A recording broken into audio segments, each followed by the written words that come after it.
15 June 2025। সকালের শান্ত আকাশ হঠাৎই গর্জে উঠল। ইরানের দিক থেকে ছুটে এলো শত শত ড্রোন আর ক্ষেপণাস্ত্র ইসরায়েলের দিকে লক্ষ্য করে, প্রতিশোধ, আতঙ্ক আর ধ্বংসের এই বিভীষিকাময় বার্তা নিয়ে। এই দিনটি শুধুমাত্র মধ্যপ্রাচ্যেরই নয়, সারা বিশ্বের ইতিহাসে একটি নতুন অধ্যায় যোগ করল। কিন্তু এই যুদ্ধ কি কেবল গোলাবারুদের? না, এর গভীরে লুকিয়ে আছে এক বিশাল অর্থনৈতিক ধ্বংসযজ্ঞ, যা শুনলে আপনি চমকে উঠবেন। যুদ্ধ মানে শুধু রক্তপাত আর লাশের স্তম্ভ নয়। যুদ্ধ মানে অগণিত টাকার ধ্বংস, এমন অকল্পনীয় অঙ্ক টাকা যা দিয়ে হয়তো ছোটখাটো একটি দেশও কিনে ফেলা যায়। অবিশ্বাস্য লাগছে, কিন্তু এটাই বাস্তব। ইরান ইসরায়েলের মধ্যে 12 দিনের সংঘাতে যে পরিমাণ অর্থ ব্যয় করেছে তা কল্পনারও অতীত। চলুন হিসাবটা একটু খোলাসা করা যায়। এই 12 দিনের সংঘাতে ইরান কি ব্যবহার করেছে আর তার দাম কত? প্রতিটি ড্রোনের দাম ছিল প্রায় 20,000 থেকে 80,000 মার্কিন ডলার। কল্পনা করুন, যখন হাজার হাজার ড্রোন একসঙ্গে আকাশে উঠছে, তখন ড্রোন নয়, যেন হাজার হাজার মার্কিন ডলার বাতাসে মিশে যাচ্ছে।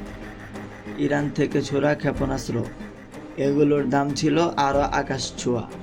প্রতিটি ক্ষেপণাস্ত্রের জন্য গুনতে হয়েছে 3 মিলিয়ন থেকে 12 মিলিয়ন মার্কিন ডলার।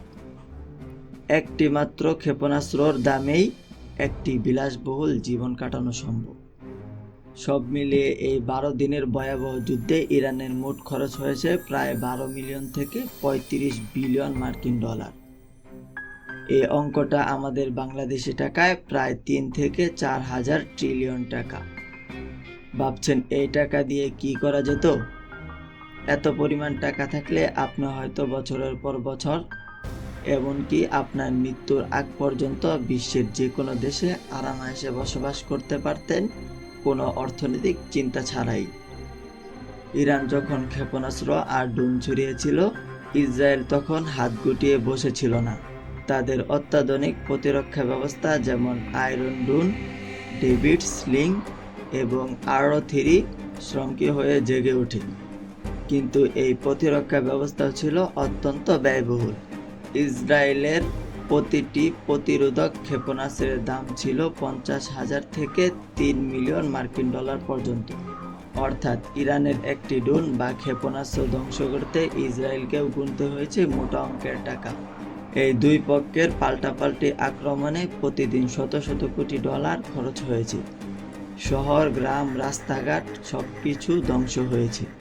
মানুষের জীবন, জীবিকা, এমনকি তাদের ভবিষ্যৎও বিচ্ছিন্ন হয়ে গেছে।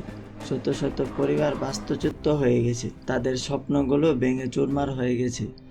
যুদ্ধ কেবল অবকাঠামো ধ্বংস করে না, এটি প্রজন্মের পর প্রজন্ম ধরে মানুষের মনের উপর এক গভীর খাত তৈরি করে।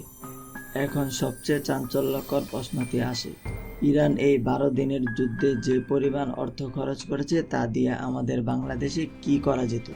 আমাদের দেশের সকল সরকারি কর্মকর্তাদের বার্ষিক বেতন ভাতার খরচ প্রায় 70,000 থেকে 90,000 কোটি টাকা।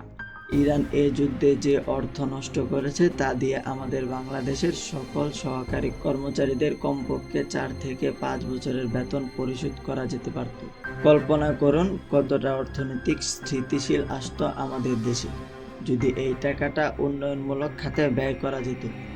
তবে চলুন এখন জেনে নেই, ইরানের যুদ্ধে যে টাকা খরচ করেছে তা দিয়ে কতগুলো দেশ কেনা যেত।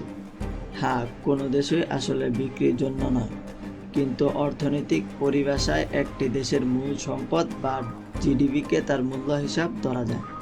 বিশ্ব ব্যাংক এবং ক্রেডিট সুইচের তথ্য অনুযায়ী বাংলাদেশের মোট মূল্য প্রায় 1 ট্রিলিয়ন মার্কিন ডলার, অর্থাৎ বাংলাদেশি টাকায় প্রায় 126 ট্রিলিয়ন টাকা।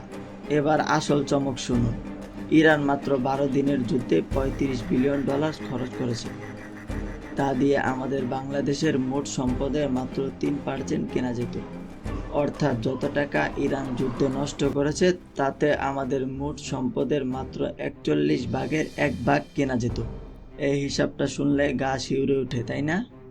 যুদ্ধ কেবল মাটির ধ্বংস নয়, এটা টাকা, জীবন আর ভবিষ্যতেরও ধ্বংস।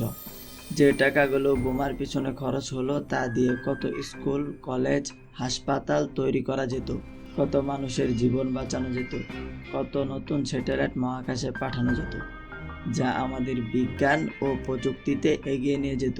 পরিবেশ রক্ষা, খাদ্য নিরাপত্তা, দরিদ্রতা বিমোচন, এই সমস্ত খাতে যদি সেই টাকা ব্যয় করা হতো তাহলে পৃথিবীটা আজ কত সুন্দর হতো।